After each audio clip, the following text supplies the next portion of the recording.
نماز میں اپنی جگہ جو ہے نظر جو ہے سجدے کی جگہ پہ رکھیں، اور جب تشہد میں بیٹھ جائیں تو اپنے گود میں نظر رکھیں۔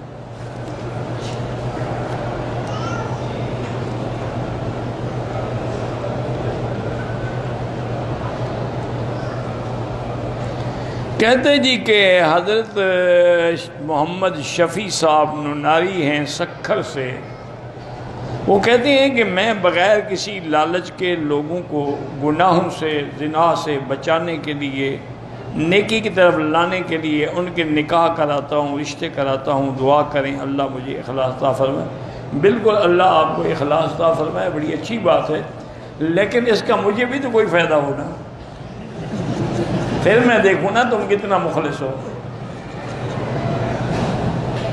ہم لوگوں کے نکاح کرا رہا ہے، بھی میرے ساتھ کیا فائدہ ہوا؟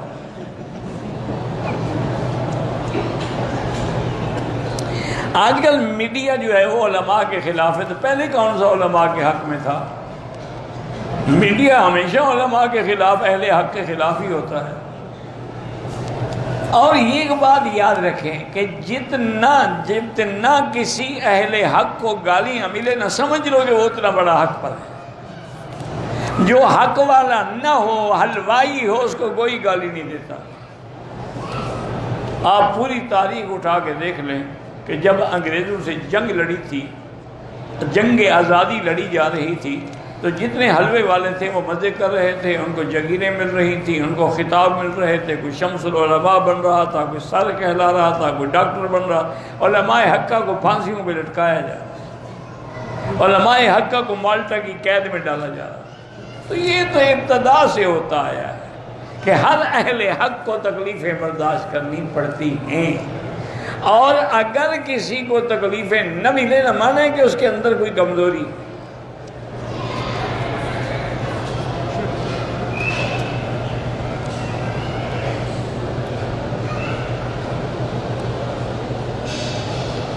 کوئی پتہ نہیں قادری صاحب کہتے ہیں کہ پیٹ کا کفل پتہ نہیں کیا مدینے میں ہے، ایک دن میں ایک بار کھانا چاہیے، تو ٹھیک ہے، وہ اپنے آپ کو انہیں فٹ رکھنے کے لیے ایک دفعہ کھاتا ہوگا، باقی اندر بیٹھ کے کھاتا ہوگا، لوگوں کے سامنے نہیں کھاتا ہوگا۔ یہ سارے پیر ایسے ہوتے ہیں، لوگوں کے سامنے دو لقمے، حضرت جی کھاتے ہی نہیں، وہ دو لقمے لیتے ہیں، اندر بیٹھ کے 10 کلو کھا جاتے ہیں۔ آپ تجربہ کر کے دیکھ لو، اسی قادری صاحب کا دیکھ لو۔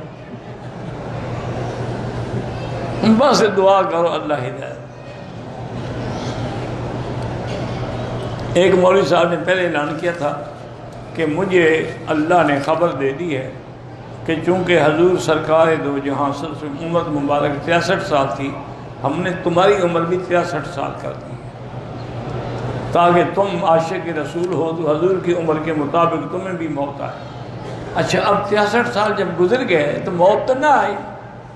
اب لوگوں نے پوچھا کہ دادا آپ تو ابھی ماشاءاللہ 63 کیا 65 سے بھی گزرے، انہوں نے کہا پھر اللہ نے میری عمر اور بڑھا دی، اب اس کا کیا علاج؟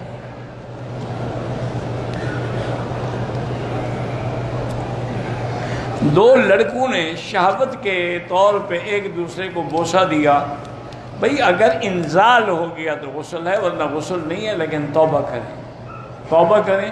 اسی لیے حکم ہے کہ جیسی لڑکیوں سے نظر بچاتے ہو، ایسے لڑکے جن کی داڑھیاں نہیں ان سے بھی نظر بچاؤ، چونکہ وہ بھی اتنی خطرناک ہیں جتنی لڑکیاں خطرناک۔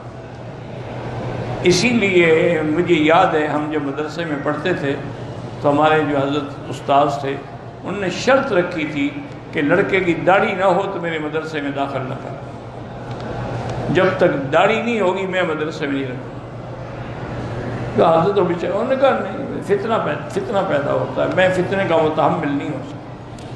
تو بہرحال توبہ کرو، استغفار کرو اور بچنے کی کوشش کرو۔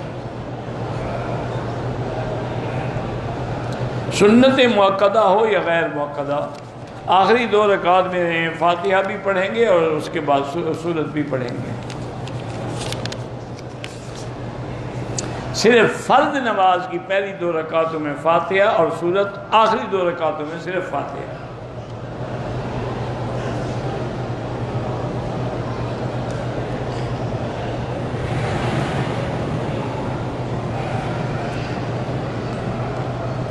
کہتے جی کہ شادی کے دن لڑکی اگر بیوٹی پارلر میں گئی ہو بننے سنورنے کے لیے، ابھی واپس نہیں آئی کہ اس کے ماں باپ اس جگہ نکاح خواہ کو نکاح کی اجازت دے دیں، لڑکی واپس آ کے دستخط کرتے، ٹھیک ہے کوئی بات نہیں۔ جب ماں باپ نے اجازت دے دی، اس کے ولی ہیں وہ، پھر اس نے قبول بھی کیا کہ آگے دستخط کر دی۔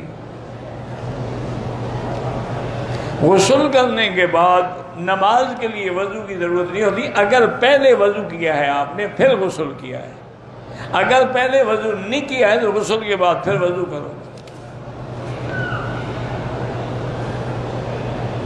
سلسل بول کا جو مریض ہے وہ ہر نماز کے لیے نیا وضو کرے گا، پھر اگلی نماز تک وہی کافی ہے، یعنی قطرے آتے ہیں پیشاب کے۔ نمازوں کا فدیہ اگر دیں کسی سید عورت کو دے سکتے ہو، لیکن بہتر یہی ہوتا ہے کہ سید عورت کو ہدیہ دیا کرو، ان کو صدقات و خیرات نہ دیا کرو۔ مطاف میں بھی نماز جنازہ ہو جاتی ہے۔ کسی نے بھول کر عمرے کا طواف حجر اسود کے بجائے ملک عبدالعزیز دروازے سے شروع کیا تو بالکل طواف بھی نہیں ہوا، عمرہ بھی نہیں ہوا۔ عمرہ بھی دوبارہ کرے اور دم بھی ادا کرے۔ ایک مولوی صاحب نے فرمایا ہے کہ کھڑے ہو کر پانی پینا سنت ہے، اس نے غلط کہا ہے۔ پانی پینا ہو یا کھانا کھانا ہو بیٹھ کے سنت ہے۔ صرف زمزم میں اتنا اجازت ہے کہ کھڑے ہو کے پیو تو گناہ نہیں ہوگا، ورنہ اس کے لیے بھی یہی حکم ہے کہ بیٹھ کے پیا جائے۔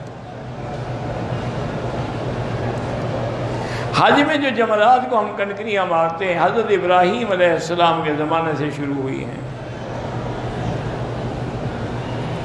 جادو کے توڑ کے لیے کسی غیر مسلم سے علاج کرا سکتے ہیں لیکن ضرورت ہی نہیں ہے۔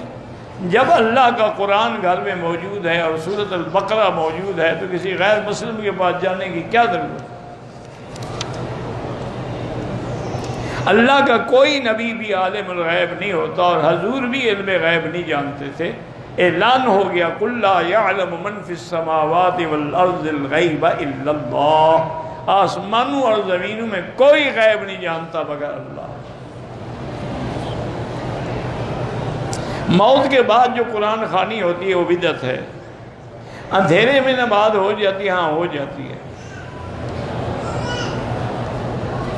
اگر ہم تسبیح پڑھ رہے ہیں صرف دل میں پڑھیں، زبان سے نہ ہلے، کوئی ثواب نہیں ہوگا۔ زبان ہلانا ضروری ہے، جب تک زبان نہ ہلے ذکر ہوتا ہی نہیں۔